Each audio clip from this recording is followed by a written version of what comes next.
I'm very happy to introduce Dr. Kram this morning as our speaker for this exercise sciences seminar. Dr. Kram studies the physiology and biomechanics of locomotion at the whole organism level, with a special emphasis on interactions between biomechanics and energetics. He has conducted published studies of locomotor energetics in various animal species, ranging from ants to elephants and sloths to cheetahs. He even studies humans. Dr. Kram received a BA degree in biology from Northwestern University, an MS degree in biomechanics from the Pennsylvania State University, and a PhD from Harvard University in organismic and evolutionary biology. He was then a postdoctoral researcher at the University of California, Berkeley, in the Department of Integrative Biology. Following his postdoctoral experience, Dr. Kram served as an assistant professor at the University of Cal Berkeley in the Integrative Biology Department for 5 years. Since then, Roger has served as an assistant and associate professor at the University of Colorado in Boulder in the Department of Integrative Physiology. During his academic career, Dr. Kram has published prolifically in a wide variety of journals, including the prestigious journals Nature and Science.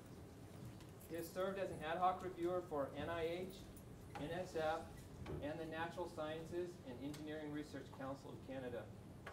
Also, his research has been funded by NIH. Also, in 2008, Dr. Kram served as the president for the American Society of Biomechanics. I'm also I wanted to mention that as I've become more familiar with Dr. Kram and his scientific work, I've been especially impressed by his gracious humility and willingness to help others. I think that his being here is evidence of this willingness to help others. Again, I'm very glad to welcome Dr. Roger Kram to BYU and our departmental seminar today. Will you please join me in giving a warm welcome to Dr. Roger Kram.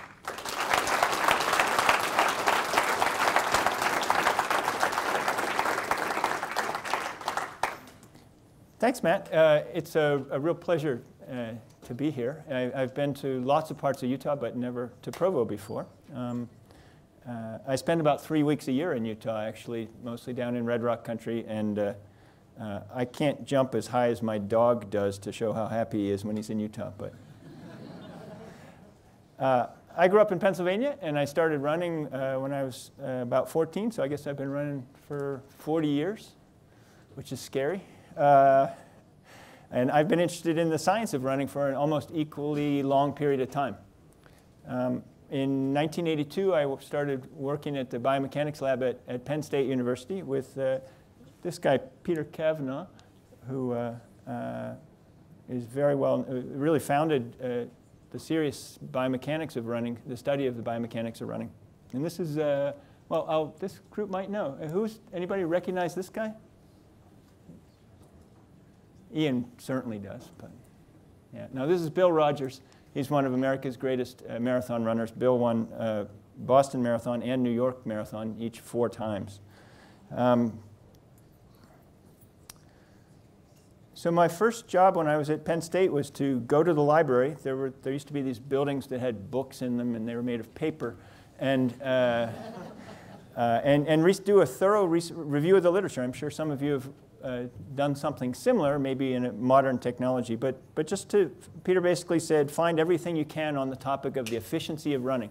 And that was a great start to my career. And these questions about what determines the efficiency of running still interest me some 30 years later. So either you could say that I'm stuck in a rut, or you could say that I'm a very determined and relentless person. So my overall question for my research program is, what is the biomechanical basis for the physiological or metabolic cost of locomotion?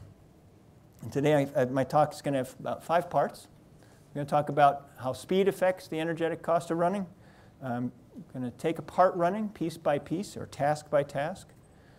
It's nice to still be in the Rocky Mountains and to be able to talk to people about uphill locomotion, uphill running. We didn't run up to the Y this morning, but we walked up to the Y this morning. Talk a little bit about running shoes, because not everybody likes running shoes, but almost everybody. And a topic that's become more interesting to me over the years is the effect of aging on running. So just like I saw in your laboratory down the hall, or down a floor, I guess, we measure the rate of metabolic energy consumption by measuring the rate of oxygen consumption and the rate of carbon dioxide production. And from that, we can calculate how much fuel is being metabolized. And we use pretty standard equipment that's made by Biomechanics in Sandy, Utah. I don't know which direction Sandy, Utah is, but. And I bet you have very similar equipment here. This graph defines the two phenomena that I set out to try and understand for my PhD dissertation. And that is, why does, here we've got running speed on the horizontal axis and metabolic rate on the vertical axis. In other words, the rate at which energy is being consumed, expressed per unit body weight. And you'll see that all these animals who are trotting and galloping, they're running in their form of running, the rate of metabolic energy increases linearly with speed. It doesn't have to do that. If I, for some reason, had decided to study fish or birds, these would not be linear plots. They'd be curvilinear. So it doesn't have to be linear. And you also notice that the smaller animals use a lot more energy to run at the same speed as a much bigger animal, like a horse. So my advisor at Harvard was the late Richard Taylor. And Taylor's group had done a big study and right before I got there, and they kind of came up empty in a way. Not empty, there's no such thing as really a dead end, but they explored the most logical explanation for the cost of running, which would be that mechanical power or mechanical work that was involved should predict the rate of energy consumption. But in fact, they concluded that the rate at which an animal performs mechanical work does not provide an explanation for this linear increase or why smaller animals use more energy. So I kind of started my PhD at a really good time there because this idea was being thrown out, and rather there was a new idea starting to percolate, and that is that rather than the work, the force times the distance and the rate at which that work is being done, rather it's just the force that the muscles have to generate to do, mainly to support the weight of the body. And they had done an experiment where they took small animals and large animals and humans, and they plotted here the total weight divided by the body weight. So they made backpacks, big backpacks for horses and small backpacks for rats, and medium backpacks for people. And this, on the vertical axis, is the metabolic rate normalized. So that 1.0, 1.0 here, that's normal running. And then when you put 10% of body weight on, we see that the metabolic rate goes up by 10% and 20%, 20%, and so on. It's a direct linear proportionality. So how could this be the case? Well, it could be the case if the main thing determining the energy cost is the generation of force by the muscles, but in a way, essentially an isometric force. How could that be? Well, before this time period, people didn't think of tendons as being springy. People thought of tendons as being rigid. But now we know that tendons act very much like springs. And this is a red kangaroo from Australia. This is the kangaroo's Achilles tendon right here. And these guys are the champions of elastic energy storage. So the muscle can be active and stay at the same length, but the work can be used to stretch that tendon, and then the tendon recoils, and you gain that energy back, or that work back. Okay? And the kangaroo is really a champion of this, as this is rate of oxygen consumption, basically metabolic rate plotted versus speed. As kangaroos hop faster, they don't use energy at a faster rate. This is every runner's dream, that you could run faster and not get tired. And that's pretty much what happens to kangaroos. Kangaroos stop because they get hot, not because they get tired.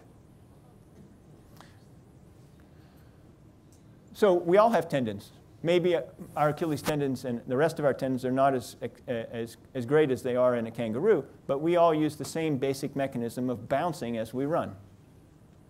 Here we've got a plot of vertical ground reaction force plotted versus time, and you've probably seen all seen that. This is for a human, and here's a line at body weight. So the task of running essentially is that you have to dynamically support your body weight. Okay? Some of the time you're in the air, and some of the time you're on the ground. And when you're on the ground, you have to generate more than body weight, because this time period when you're in the air, you're not supporting your weight. Okay? So this is a very simple-minded idea that the task of running is the dynamic support of body weight. Now, it's not quite that simple, because as we run faster, our foot spends less time on the ground. We have to generate that force over a shorter period of time, and that means we have to recruit muscle fibers that have a faster intrinsic velocity, a faster maximum shortening velocity. Okay? And we can't measure that easily from the outside, but we can measure something that's related to it. At least we thought it was related to it, and that is the time of contact on the ground. So we hypothesized that the rate of metabolic energy consumption would be proportional to body weight and inversely proportional to the time of contact, the time that one foot's on the ground. And we can rearrange that pretty easily to get this equation, which is the way you generally think about measuring oxygen consumption, let's say milliliters of oxygen per kilogram per minute, is proportional to some constant and inversely proportional to contact time. So that was my equation. That's like about the simplest equation ever published in Nature, probably. It's a simple-minded thing, but it works. So linear increase in metabolic rate with speed. If we plot that rate of force generation, that 1 over Tc quantity, plotted versus speed, it almost looks exactly the same as the graph I just showed you. And in fact, if we then plot that C factor, the cost coefficient, we see that that is basically flat and at about the same value in animals ranging from a small kangaroo rat that you might see in Moab hopping across the desert to a pony. It wasn't a full-size horse. They weren't full-size horses. Okay? But that's a tremendous range that has been collapsed into this relatively simple idea. We then moved on to bipeds, including humans, and the same thing held. Metabolic rate increases linearly, the rate of force generation increases linearly, and therefore the cost coefficient stays nearly constant across speed. It's not perfect. This is the line for humans, and you can see that it's not a perfectly flat line, but it accounts for about 80% of the metabolic cost of running.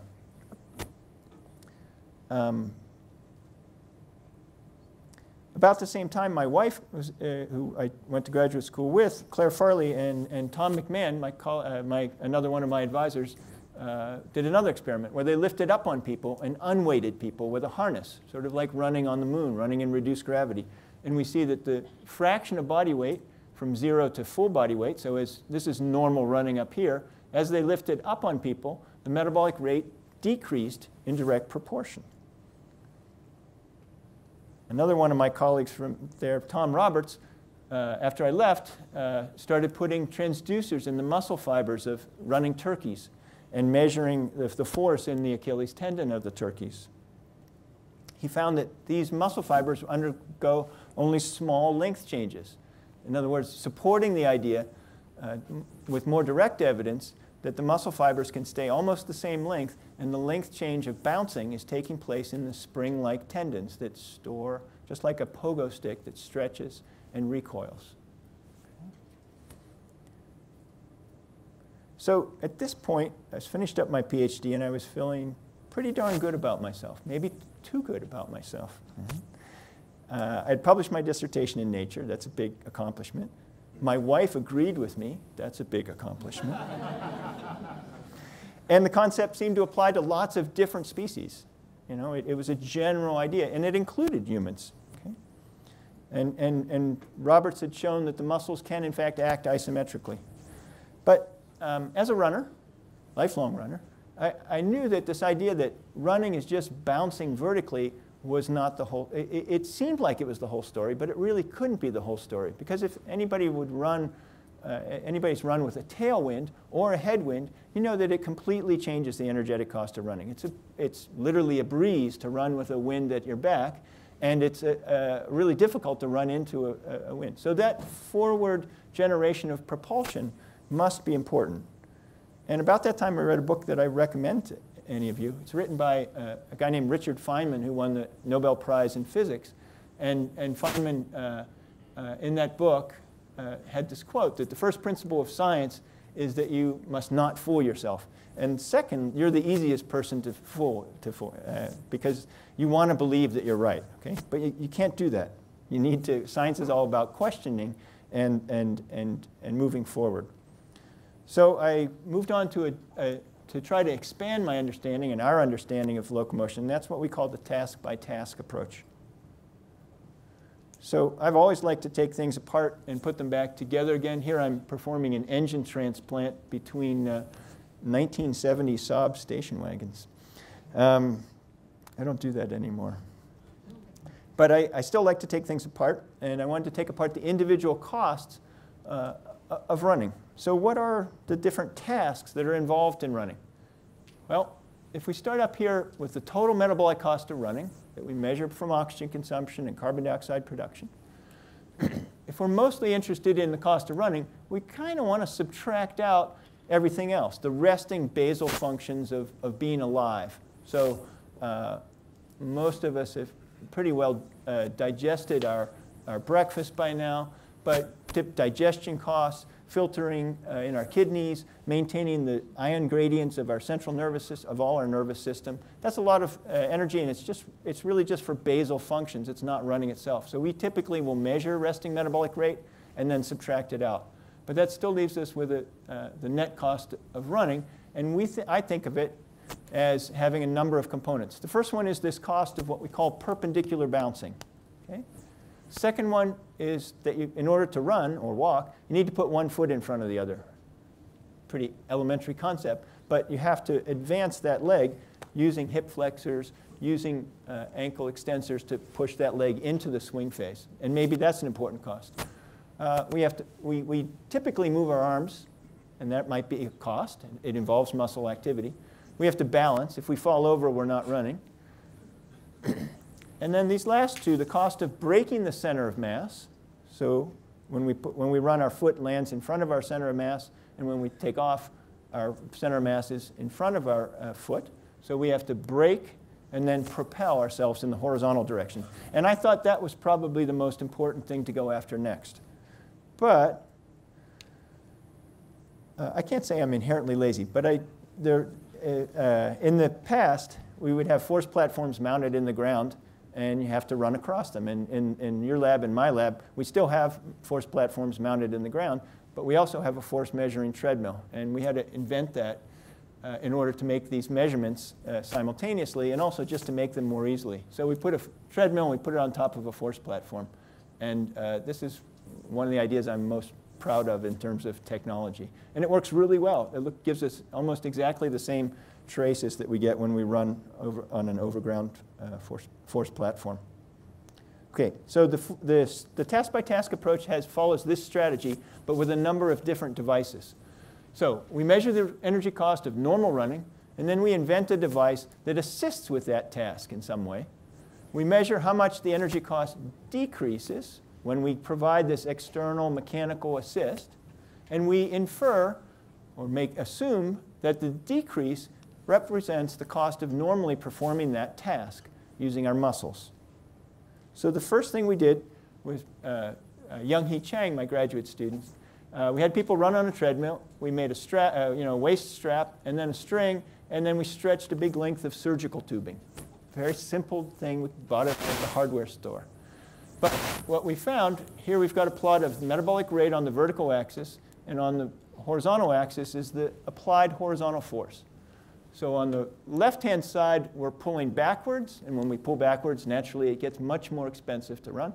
But when we pull forward with more and more and more force, we get to sort of a sweet spot where we've reduced the metabolic cost of running by about 37%, the net cost by about 37%. We did do a little bit more than 15 and 18 and 21, but only on me, because I was the forerunner, the dummy who was willing to do it, to try it, and I was so sore that I wouldn't put anybody else through it after that. It's like running down a very steep hill. But the most important thing from this graph is that seems like the cost of generating propulsion with your muscles comprises about 37% of the cost of running. But if we take that 80% number that I got coming out of my dissertation, and we add 37, we get 117%. So this is a guy named Vince Lombardi. He was a famous football coach of the Green Bay Packers. Some of you may have heard of him. And he's credited with the phrase, you got to give 110%, right? Which is physically impossible. We've even violated the Lombardi standard by 117%. So we go back to Feynman, and Feynman says, it doesn't matter how beautiful your theory is. It doesn't matter how smart you think you are, or how smart you are. And if it doesn't agree with the experiment, your idea is wrong. Okay? So I'm pretty stubborn. So we went back, and we changed that device that Farley and McMahon had made. We put a rolling trolley up here, and these rubber bands allowed us to pull up on people without applying any horizontal force. We think that in the early Farley and McMahon experiment, people were kind of loafing and drifting back and getting both a vertical pull and a horizontal pull from that earlier harness. So when we repeated this experiment and we looked at how much the rate of metabolic energy usage decreased when we pulled up on people, and we extrapolate to 0, in other words, if you were massless, the weight support consumed accounts for about 74% of the cost of running. That's a better number in a way. Student Jesse Modica came up with an idea for assisting with leg swing with rubber bands. You can see that here. We have a string on each foot, and we have this stopper plate here, and there's a little knot basically in the rope. And then we've got rubber bands, one for the left foot and one for the right foot. So the idea of this was that when you put your foot down on the treadmill and it moves back, it stretches the rubber band. And then as soon as you just put a little effort in to lift your foot, and the rubber band zings your leg forward for you. Okay? It works remarkably well. And it actually has had an application of helping with people who've had a spinal cord injury. They're not running on the treadmill, but walking on the treadmill. And the physical therapist during treatment normally has to pick up their leg and move it for them to try to retrain the nervous system. But with this device, it's much easier. The physical therapists don't need to get physical therapy. So when we had this leg swing assist device, we pulled with much smaller amounts of body weight, but we got down to about a 21% reduction in the cost of running with this device. So we didn't think we were making progress in some ways. We had body weight support at 74%, forward propulsion at 37%, and leg swing at 21%. Now we're at 132%. So some people would just sort of stop and say, we're going in the wrong direction. But I didn't think we really were. But it took us a while to realize that these tasks are not as separable as we might like them. There's a synergy between these things. The muscle fibers in my calf don't know whether or not they're supporting my weight, whether they're pushing my whole body forward, or whether they're launching my leg into the swing phase. Right? And in fact, that generating muscular force in my calf could do all three tasks at the same time, that there's a synergy to this. Okay? And so what we ended up doing was everything. All right? But we did it in a systematic task-by-task approach. And this is the work of Aaron Wardrop, my master's student. And later, Chris Ariano, my PhD student, and I have published sort of a summary article on a lot of our work in 2014. So we went back to the body weight support, and we repeated that experiment. In this group of subjects, it reduced the cost by about 65%. Okay? Then we added in the assisting horizontal force, or the applied horizontal force, and we saw that the metabolic rate decreased further, right?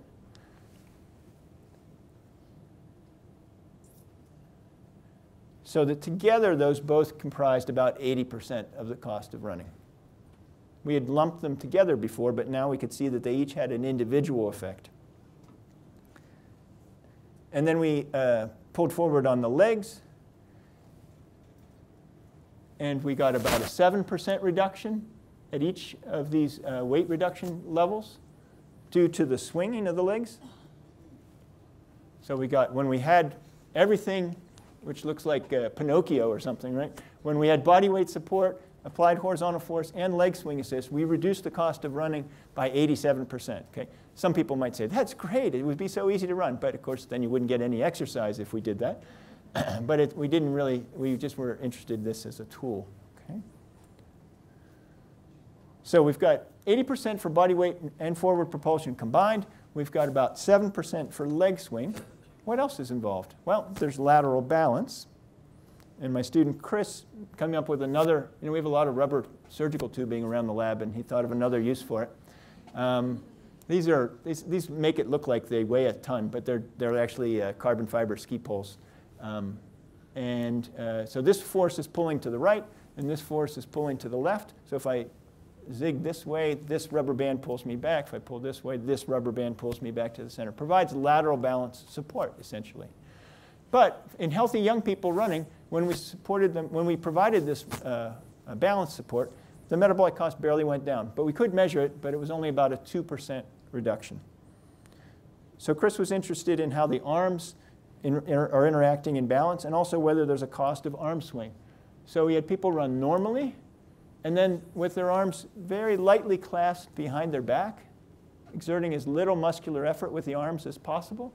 And then he had them run with their arms across their chest to get them so you weren't swinging your arms. But that involved a little bit more muscle effort. And then just to be crazy, he had people run with their hands up on their head. What Chris found was, of course, the stupider you run, the more it costs, okay?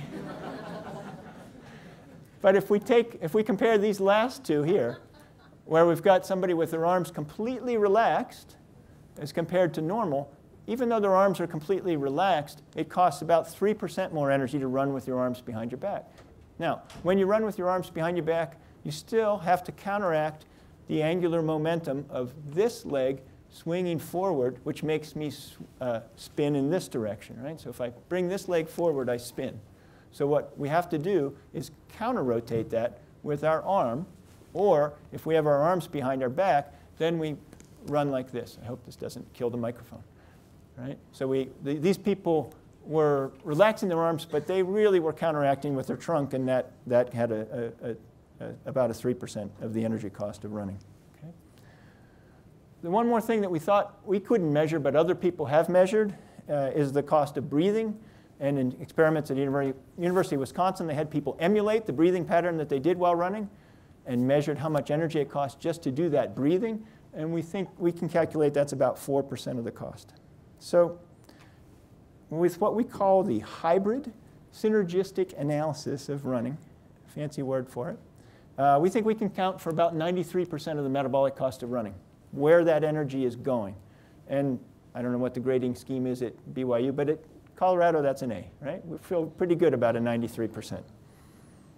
Now, it's hard to live in Boulder, and I learned today, in Provo, and not think about uphill running if you run. Okay? And that presents a different thing that we wanted to explain. I mean, if every day I run up a hill, it makes you think about studying it, right? This is the total metabolic cost of level running, but of course, when we run uphill, there's this factor over here, the cost of producing mechanical power to lift the basic physics, right? mgh. You need to lift your center mass up that hill. Some people have thought, oh, well, the uphill running, it's easy to understand. It's just the cost of parallel running, of level running, if you will, plus the cost of lifting. So if this is the cost of parallel running, and then we just add on, it should look like that.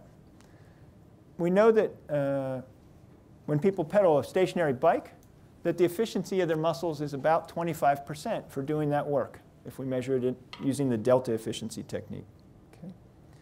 But when people try to figure out what the efficiency is of uphill locomotion, if it's a very shallow grade, it looks like it's extremely inefficient. And if it's a steep incline, it looks like it's greater than 25% efficient, okay? As much as 46% in humans, and actually my advisor, Dick Taylor, managed to convince chimpanzees to walk uphill and found that while wearing a face mask, and the numbers you calculate are like 60% efficient, which just is impossible. Muscle can't be that efficient. So what is uphill running, level running, plus lifting? Well, it's not. So 10 years ago, Ginger Gottschall, my graduate student, and I took our forced treadmill, and she made aluminum wedges in the machine shop to mount it so that it could be inclined. This is what the vertical forces, when you run uphill, you tend to get more on your toes. And so if you're a heel striker on the level ground, you start to see that impact peak disappear as you run up a steeper incline. This is 9 degrees over here. But really, the most dramatic effect is what's happening to the horizontal forces. So when you run on the level, you have a braking force and then a propulsive force. And those are equal and opposite because you're running at a steady speed. But as the incline of the treadmill is steepened, you get to where you're barely braking at all. And you have to exert more force parallel to the treadmill to move yourself up the hill. But you're not braking anymore beyond about 9 degrees. So if that's level and that's 3-degree incline, what's doing the braking? It's gravity. Okay? So if we zoom in on this plot here, we know that this is the perpendicular direction, that gravity is acting towards the center of the Earth. And a component of that gravity is providing the braking force. So you don't have to brake when you run uphill. If you don't have to brake, then you don't have to propel to overcome the braking that you did. So if you think about driving a car on level ground in a bad way, you could step on the brake and step on the gas. Brake, gas, brake, gas, brake, gas, brake, gas. You'd get lousy gas mileage if you do that. Okay? You don't want to brake and hit the gas. You don't want to hit the brake if you can avoid it. We can't avoid it during level running. It's just the way that it is when you're a bouncing runner. But when you run uphill, you're not doing that braking. So in other words, gravity provides the braking impulse or force for free. So uphill running is not simply level running plus uphill. Instead, what we thought and what we've shown in the paper I'm going to describe is that the energy expended for parallel running actually is less. Not the total. I know that it costs more to run uphill. Okay? But our model was that the braking impulse and propulsive impulse that's needed to overcome that braking is wasted. Okay? But that wasted impulse would decrease exponentially as we increase the incline of the treadmill. We thought that the efficiency of the muscle should be constant because it is when you take muscle out of rats or frogs and study it in the lab, the efficiency is constant. And we expected that to be somewhere around 25 to 30%.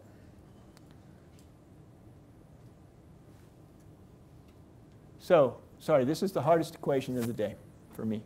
So we've got the net metabolic cost of running is going to be equal to a constant plus another constant times this exponential factor, plus the work done for lifting the center of mass, divided by the efficiency. So this A factor, this constant, would be the cost of perpendicular bouncing, plus swinging your arms, swinging your legs, and balancing. And we didn't think that would change when you ran uphill. The B factor is the cost of braking and propelling the center of mass. And we think that that's going to decrease as you run uphill.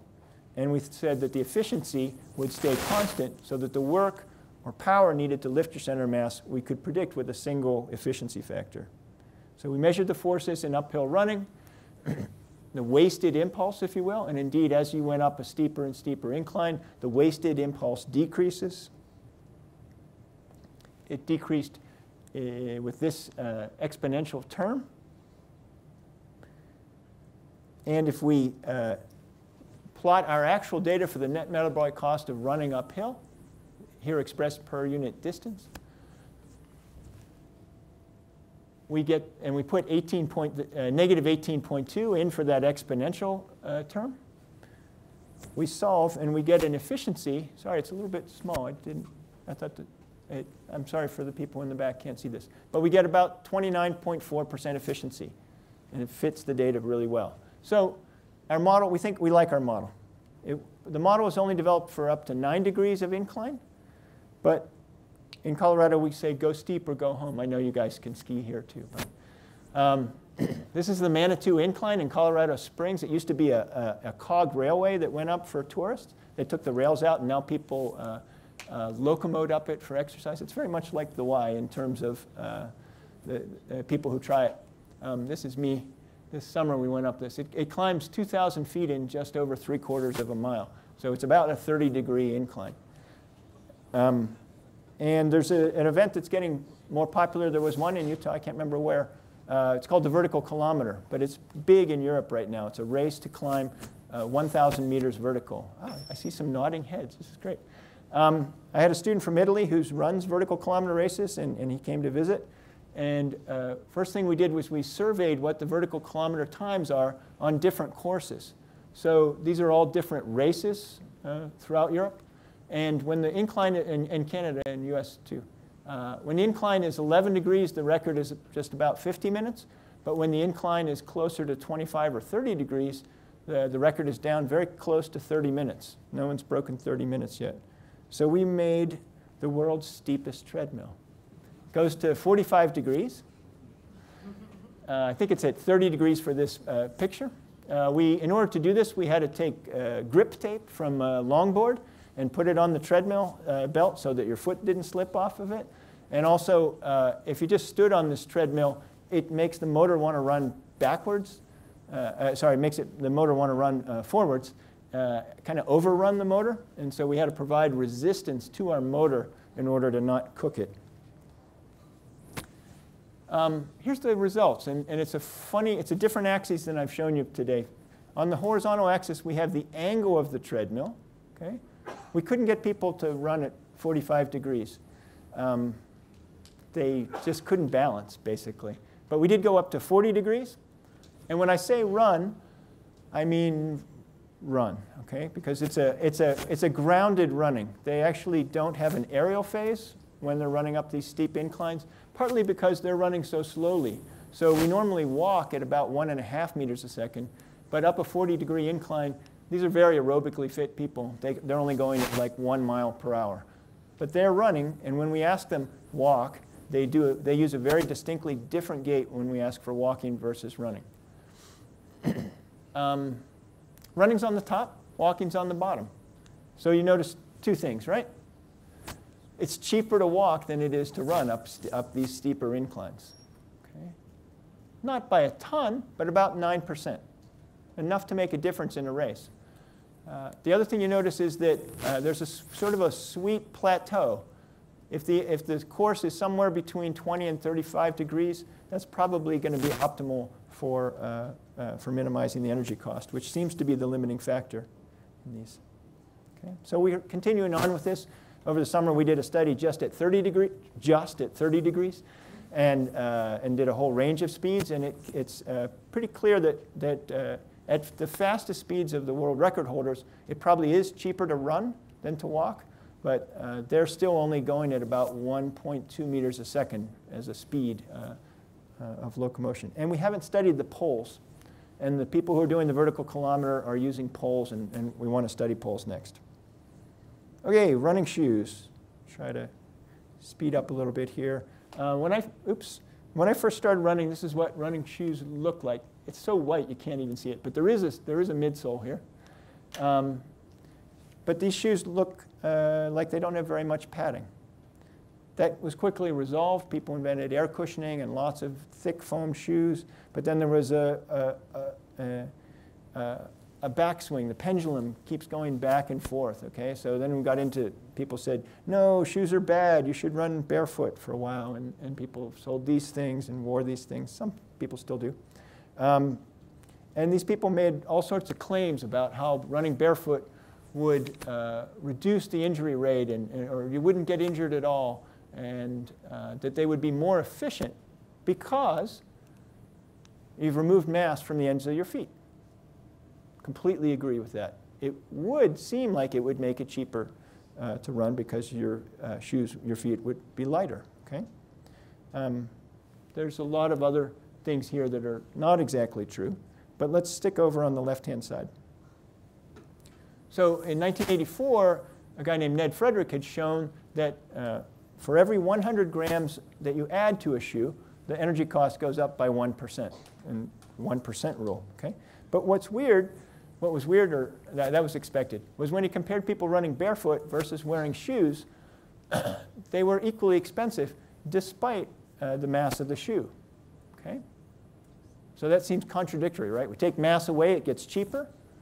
But when we take away the whole shoe, it doesn't get cheaper. It seems like a contradiction. But what Frederick suggested was that the shoes are providing they're performing a task, the task of cushioning the impact, that your muscles normally have to do. So if you provide shoes that have foam or air or whatever that do that, then the cost of running would be reduced by that. And he called that the cost of cushioning.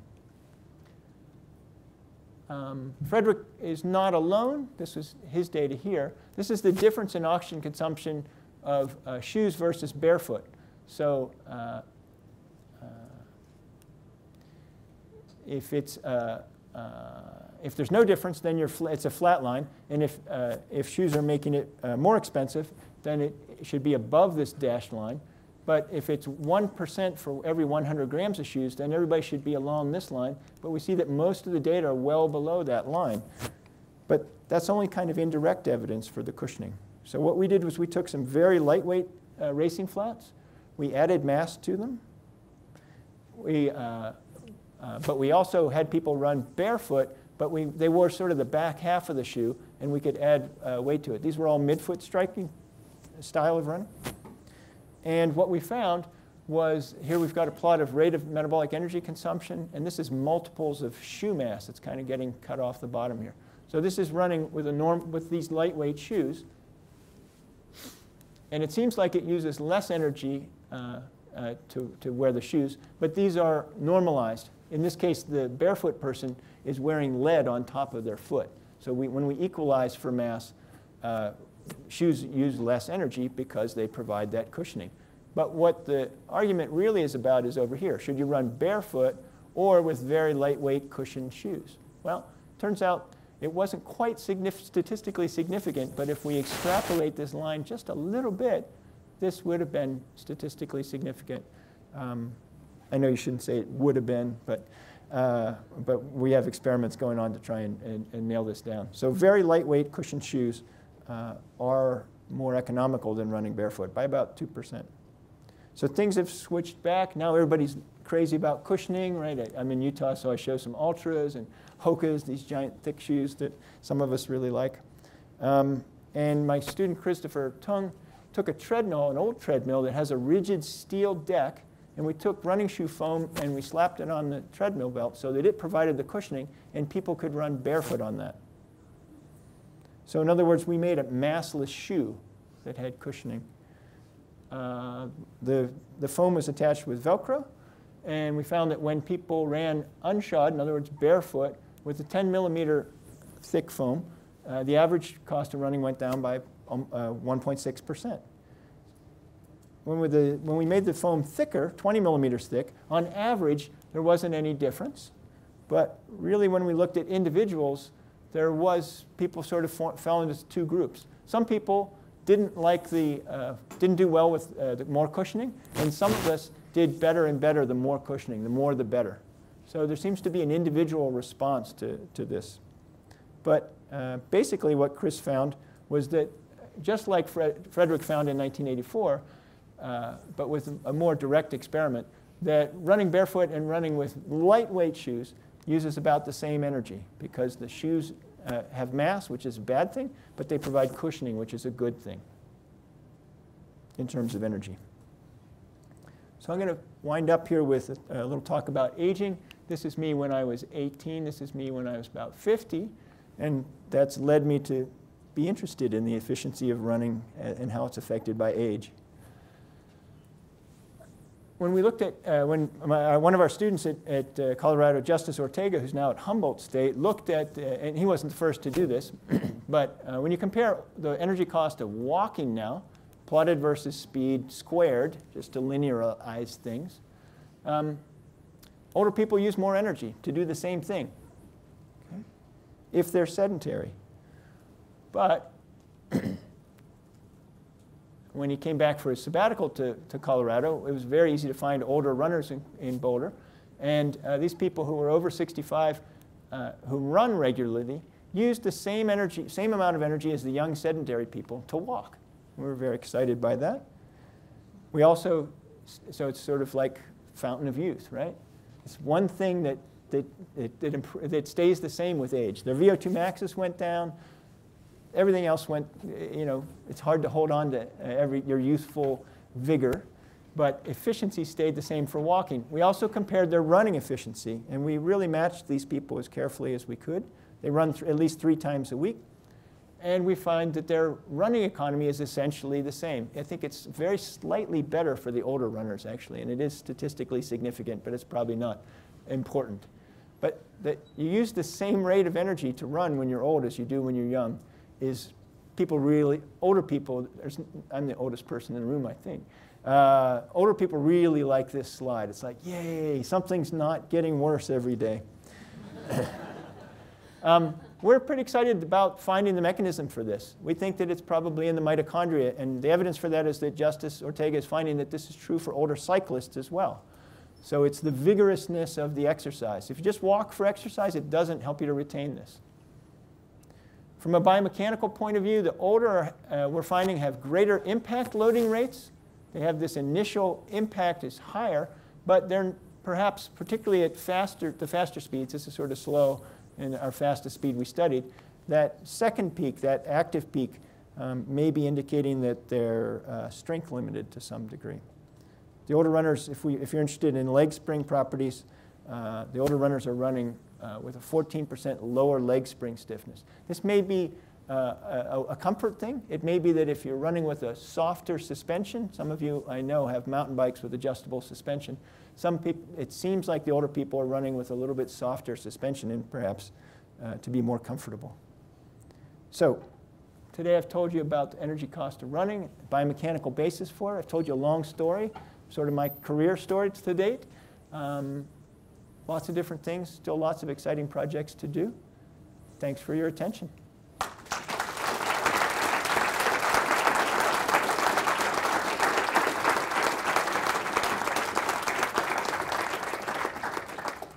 Thank you, Roger. We do have a couple minutes for questions. If you'd like to ask a couple questions, then go ahead. Do we have any questions? Yes. Maybe two questions. And I'll be glad to be out in the hall for questions after that. Go ahead. We'll take 2 questions right now. Yes. Just to ask your own hypothesis, why do you think the cost efficiency doesn't change between older and younger people? Why it doesn't change? Yeah. I think it does change if you're sedentary. It gets worse. If you just walk for exercise, it gets worse. But if you, on a regular basis, 3 times a week, as far as we can tell, get a vigorous exercise like running or cycling, that seems to be enough to keep the mitochondria healthy. That's our hypothesis. And we're going to do that by taking out mitochondria and analyzing whether that is the reason is we think that is because the mechanics look pretty darn similar, or worse maybe even, in the older people. Is there another question? Yes. Have you found, you talked about running and cycling, do you know of any other type of exercise also affects that? We're pretty sure that, we're not sure. My hunch is that Nordic skiing is for sure going to do that. I'm so sure I can't even not say I'm sure. But the VO2 maxes of Olympic Nordic skiers in Sweden, there's a really nice study that they maintain their exercise intensity and stave off the decline. So that would be another group I'd like to look at. I'm not saying older people shouldn't walk. Walking is great for many, many things.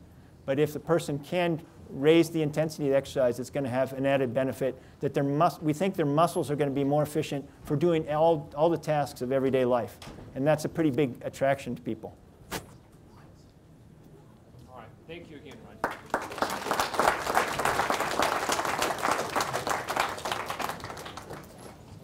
I'll be